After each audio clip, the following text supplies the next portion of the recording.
I'm trying to teach you how to use the techniques of mediumship or techniques of storytelling to help you make that shift, to have those pathways and that receptivity already laid in your brain. Take yourself out of the story. Because in your mediumship, your focus is on your communicator, not on you. The focus is all on them. What do they want to say? Who are they? What do they want to share? What do they want to say to their loved one? So they're not speaking to you, they're speaking through you to their loved one, right?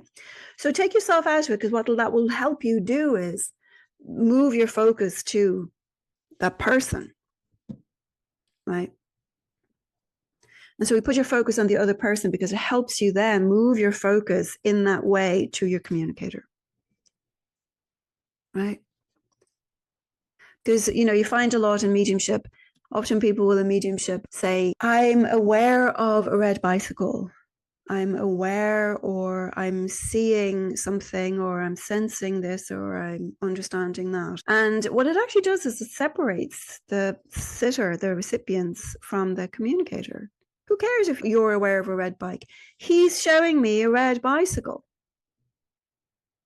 To feel the difference between your dad here, he was showing me a red bicycle he had as a kid, as opposed to you going, I'm aware of a red bicycle. And you hear the difference.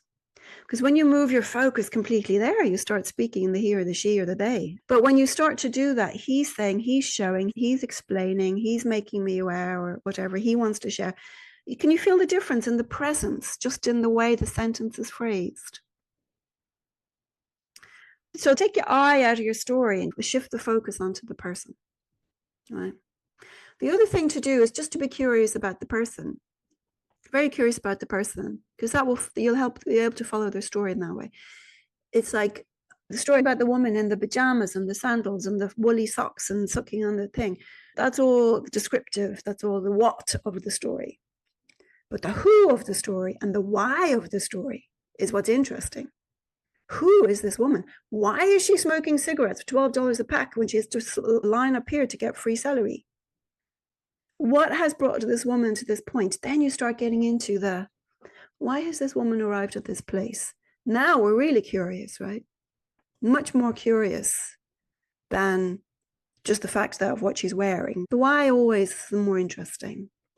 The what's all very good for setting the scene, but the why, the who and the why can really, really bring you into the richness of the story. And we want to have that curiosity. We want to lay the pathway to that. So we've got that natural curiosity, so that will naturally translate into our mediumship.